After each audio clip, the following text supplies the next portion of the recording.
우리 사도신경으로 신앙 고백 드리겠습니다. 전능하사 천지를 만드신 하나님 아버지를 내가 믿사오며 그 외아들 우리 주 예수 그리스도를 믿사오니 이는 성령으로 잉태하사 동정녀 마리아에게 나시고 본디오 빌라도에게 고난을 받으사 십자가에 못 박혀 죽으시고 장사한 지 사흘 만에 죽은 자 가운데서 다시 살아나시며 하늘에 오르사 전능하신 하나님 우편에 앉아 계시다가 저리로서 산자와 죽은 자를 심판하러 오시리라. 성령을 믿사오며 거룩한 공예와 성도가 서로 교통하는 것과 죄를 사하여 주시는 것과 몸이 다시 사는 것과 영원히 사는 것을 믿사옵나이다. 아멘. 찬송가 380장.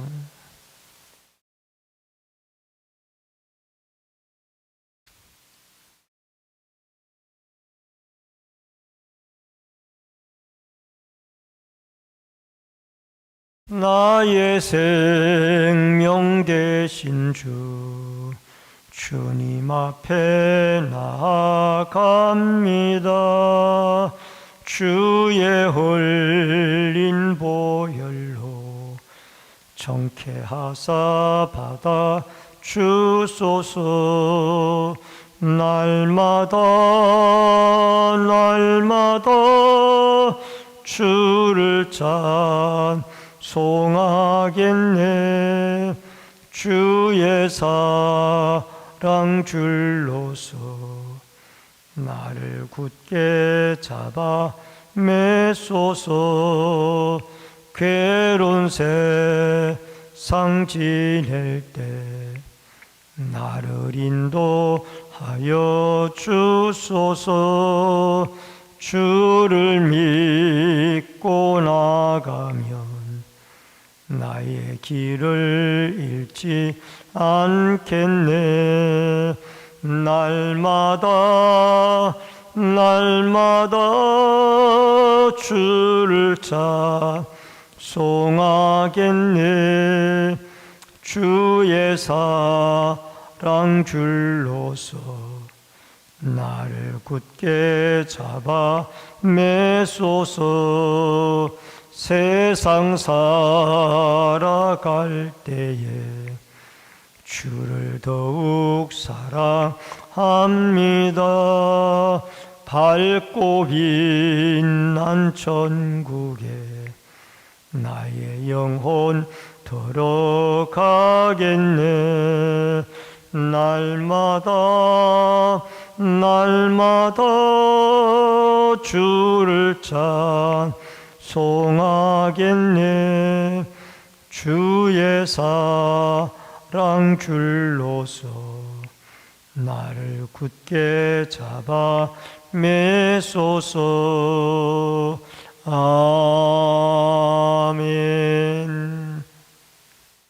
하나님의 말씀은 욥기서 31장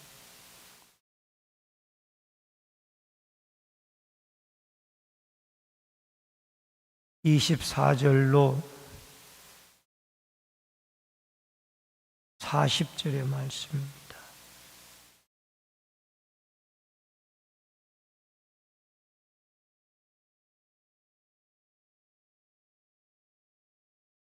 욥기서 31장 24절로 40절의 말씀. 만일 내가 내 소망을 금에다가 두고 순금에게 너는 내 의뢰하는 바라 하였더라면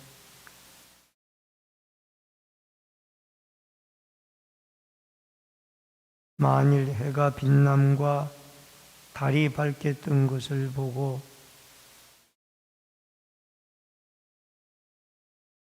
그것도 재판에 해부할 죄악이니 내가 그리하였으면 위에 계신 하나님을 속이는 것이리라.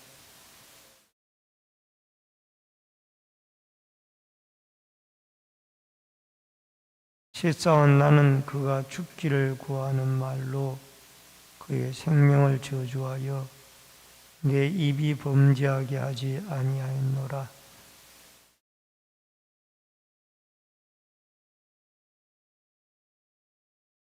실상은 나그네가 거리에서 자지 아니하도록 나는 행인에게 내 문을 열어 주었노라.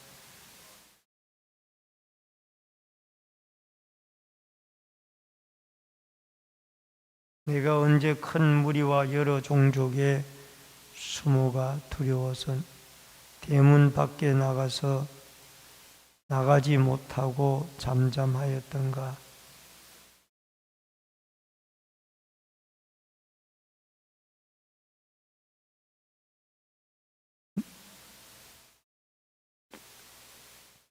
내가 그것을 어깨에 매기도 하고 왕관처럼 머리에 쓰기도 하리라.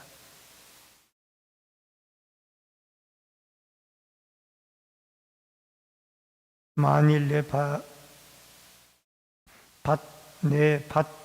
밭이 나를 향하여 부르짖고 밭 이랑이 함께 울었다면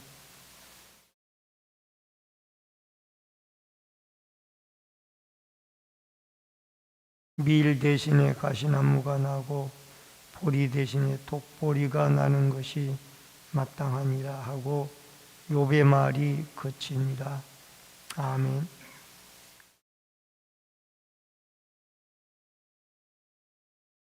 오늘은 욥기서 31장 24절로 40절의 말씀 중심으로 계속된 결백 주장입니다.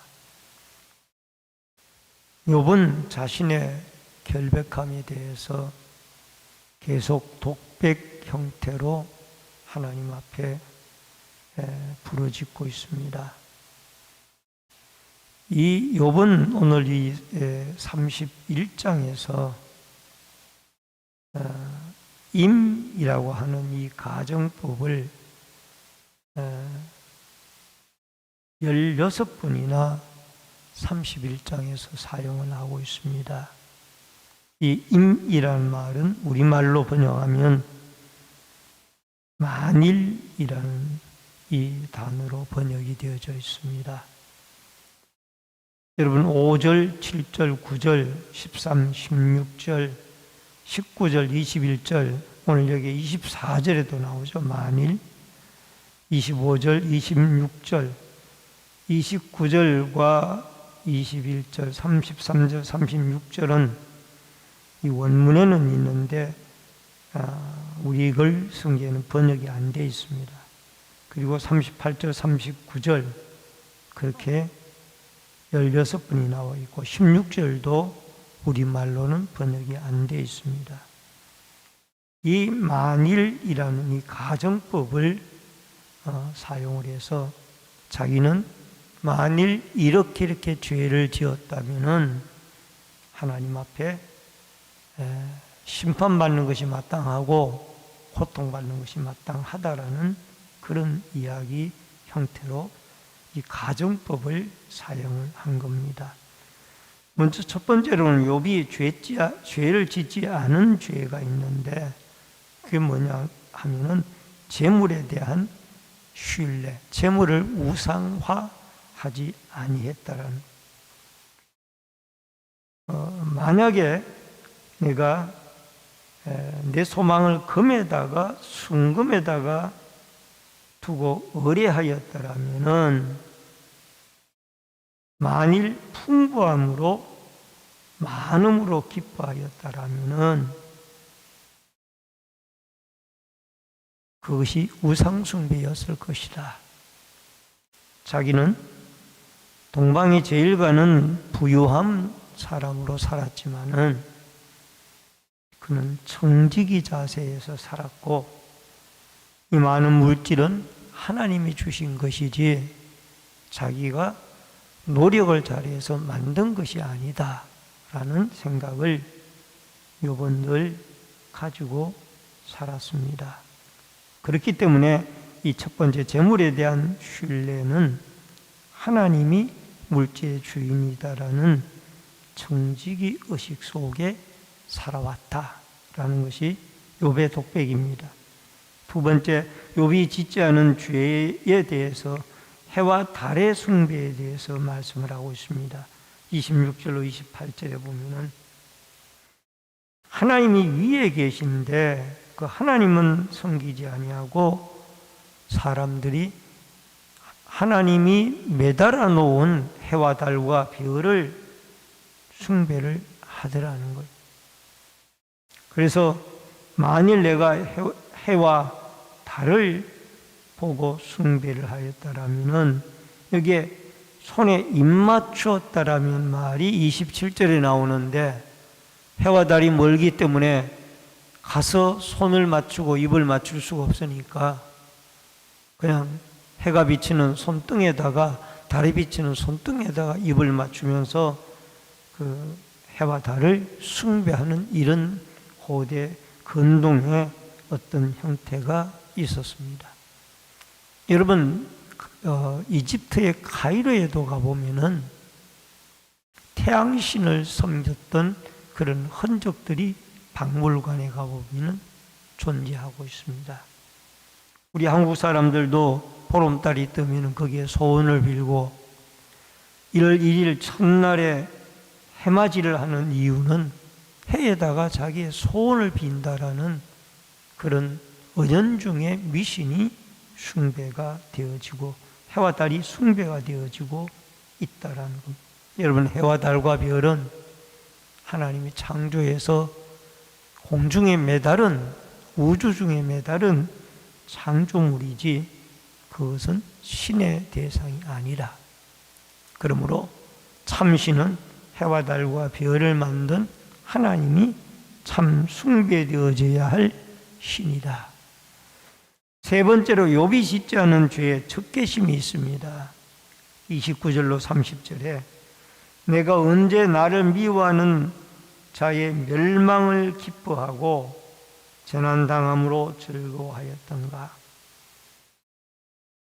욥은 원수가 재난을 당할 때에 즐거워하지 않았다라는 것, 그리고 기뻐하지 아니했다라는 것. 오히려 원수가 목마르면은 물을 주었고 배고플 때 양식을 주었다라는 것. 고대 근동 지방에는 이 자연 법칙이 있었고, 욥은 족장 시대에 살았기 때문에 이미 율법 이전의 시대에 살았지만은 그는 신약법을 의지하고 살았던 사람이에요. 여러분, 신약에는 예수님 말씀하시기를 원수를 사랑하라고 그랬잖아요. 마태복음 5장 44절에 보면은 나는 너희에게 이르노니 너희 원수를 사랑하며 너희를 박해하는 자를 위하여 기도하라. 여러분, 원수를 사랑하고 원수를 위하여 오히려 기도하는. 그러니까 욥은 원수가 어려움을 당할 때 입을 함부로 놀려 저주하지 아니했고, 오히려 그 원수의 어려운 재앙과 어려움을 위해서 기도하고, 원수가 헐벗었을 때에 입히고 배고플 때에 먹이고, 그야말로 예수님의 가르침을 실천했던 사람이 욥이었습니다. 우리도 예수님의 가르침을 따라 원수가 줄일 때에 먹이고, 원수를 사랑하고, 원수를 위하여 기도할 수 있는 그리스도의 성숙한 사랑의 믿음의, 관용의 믿음의 공동체가 되어질 수 있기를 바랍니다. 그 다음에 네 번째로, 욥의 선행 가운데 관대함이 있습니다. 31절로 32절에 보니까 이 네 장막의 사람들, 이것은 아마 종들을 이야기할 겁니다. 주인의 고기에 배부르지 않은 자가 어디 있느냐.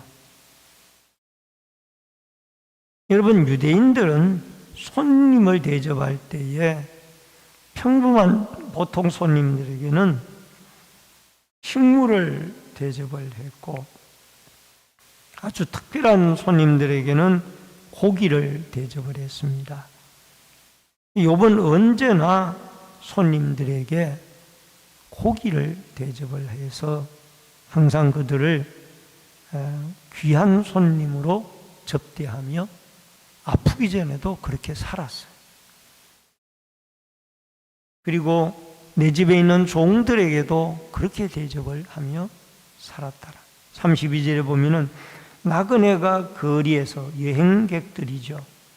자지 않도록 늘 행인에게 대문을 열어주어서 욥은 그 나그네 대접하는 것을 상당히 열심히 성실하게 했다라는 겁니다. 이것은 나그네 대접하는 것이 곧 예수님을 영접하는 것이라.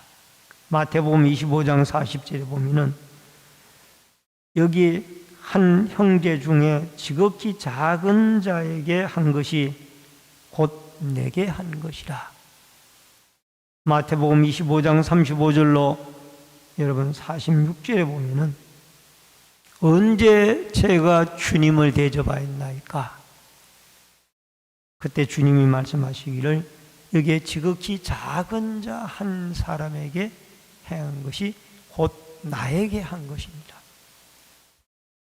욥은 지나가는 나그네 한 사람을 외면하지 아니하고 문을 열어서 그들을 대접하고 영접했다라. 욥은 이웃에 대한 관대함이 예수님의 마음으로 그 마음에 있었습니다. 다섯 번째로 욥의 선행 가운데 진실이 있었습니다. 33절로 34절에 보면은 이 욥은 사람처럼, 여기에 사람은 아담이에요. 아담처럼 악행을 숨긴 일이 있거나 나의 죄악을 나의 품에 감추었으며, 아담처럼 자기는 죄악을 숨기거나 그것을 품에 감춘 적이 없다라고 그렇게 고백을 하고 있습니다. 어쩌면 욥의 마음속에 하나님이 이런 진실의 마음을 주셨던 것 같습니다. 죄악을 숨기지 아니하고 그대로 주님 앞에 고백하고 독백할 수 있는 마음, 이 마음이 우리에게도 필요한 줄 믿습니다. 여섯 번째로 전능자가 대답하시기를 요구하는데 35절로 37절에 만약에 나에게 죄가 있다라면은 이 전능자가 대답해 주기를 원합니다. 정의를 세워주기를 원합니다. 라는 말씀이 거기에 나오고 있고, 내가 행한 일들이 만약에 그 부당한 것이 있다라면은 하나님 앞에 당당히 고발하여서 하나님이 내 정의를 해결해 주기를 원합니다. 마지막에 7절, 일곱 번째, 욥이 짓지 않은 죄, 착취가 있습니다. 착취. 38절로 40. 이것은 경작에 대한 문제입니다. 내게 밭이 나를 향하여 부르짖고 밭이랑이 함께 울었다라면은, 만약에 내가 남의 이웃에게 이 경작의 문제를 가지고 억울한 일이 있다라면 밭이 울었을 것이다. 값을 내지 않고 소출을 먹고 소유주가 생명을 잃게 한 적이 있다라면 나는 아마 가시나무가 나고 독뿌리가 나고 이런 일들이 나에게, 여기에 가시나무는 찔레가시를 이야기합니다. 이런 일들이 일어나게 될 것이다. 여러분, 욥은 자기를 하나님이 버리셨다라는 느낌을 가지면서도 끝까지 하나님에게 기도하고 있습니다. 여러분, 우리는 욥은 저주를 받고서도 하나님에게 끊임없이 기도를 하고 있습니다. 여러분, 우리는 욥처럼 때로는 배가 고플 때 이웃을 돕고 굶주릴 때 이웃을 배불리게 하고, 또 살다가 보면 억울한 일을 욥처럼 당할 때도 있습니다. 그때도 우리는 사람에게 이야기하면 상처를 받습니다. 하나님에게 호소하고 기도하고 해결해 달라고 부르짖는 것이 우리의 신앙인들이 취할 태도입니다. 여러분, 힘들 때가 있고 또 고통스러울 때가 있지만 그것이 계속되지는 않습니다. 언젠가는 그것이 지나가게 되어질 것입니다. 우리는 끝까지 하나님을 의지하고 크게 하나님을 향하여 입을 벌려 기도하여서 인내하고 믿음의 기도가 하나님께 상달되어지는 은혜가 있기를 바랍니다. 특히 우리가 믿는 하나님은 긍휼의 하나님입니다. 히브리서 4장 16절에 보면은 그러므로 우리는 긍휼하심을 받고 때를 따라 돕는 은혜를 얻기 위하여 은혜의 보좌 앞에 담대히 나아갈 것입니다. 하나님의 보좌 앞에 어떤 환난과 고통 가운데서도 담대하게 나와서 억울한 일이 있어도 고통스러운 일이 있어도 하나님께 호소하고 기도하여 우리의 기도를 들으시는 긍휼의 하나님이 오늘도 우리를 만나주시고 응답해 주시는 축복의 하루가 되어질 수 있기를 주의 이름으로 축원합니다. 기도하겠습니다. 고마우신 아버지 하나님, 은혜를 감사를 드립니다. 우리는 인생을 살다가 보면은 욥처럼 억울한 일을 당할 때도 있고 힘들고 고통스러운 일들을 만날 때도 있습니다. 그러나 그때마다 우리는 긍휼이 많으시고 공의로우시고 정의로우신 하나님 앞에 나와 기도하고 부르짖고 호소하여서 하나님이 우리의 기도와 우리의 독백과 호소를 들으시고 응답해 주시는 축복의 날들이 오게 하여 주옵소서. 우리의 고난이, 우리의 고통이 계속되어지지는 않습니다. 언젠가는 끝날 날이 있습니다. 하나님을 바라보고 인내하며 기도하여 소망 가운데 하나님을 붙잡는 믿음의 아름다운 성도들 되게 하여 주시옵소서. 부르짖고 기도할 때 하나님이 그 어려운 문제들을 헤아려 주시고 응답하여 주시옵소서. 이 새벽에도 성령으로 충만하게 하여 주셔서 부르짖을 때 하나님이 살아계신 하나님이 응답으로 역사하여 주옵소서. 예수님의 이름으로 기도하옵나이다. 아멘. 하늘에 계신 우리 아버지여, 이름이 거룩히 여김을 받으시오며 나라 임하옵시며 뜻이 하늘에서 이루어진 것 같이 땅에서도 이루어지이다. 오늘날 우리에게 일용할 양식을 주옵시고 우리가 우리에게 죄 지은 자를 사하여 준 것 같이 우리 죄를 사하여 주옵시고 우리를 시험에 들게 하지 마옵시며 다만 악에서 구하옵소서. 대개 나라와 근세와 영광이 아버지께 영원히 있사옵나이다. 아멘.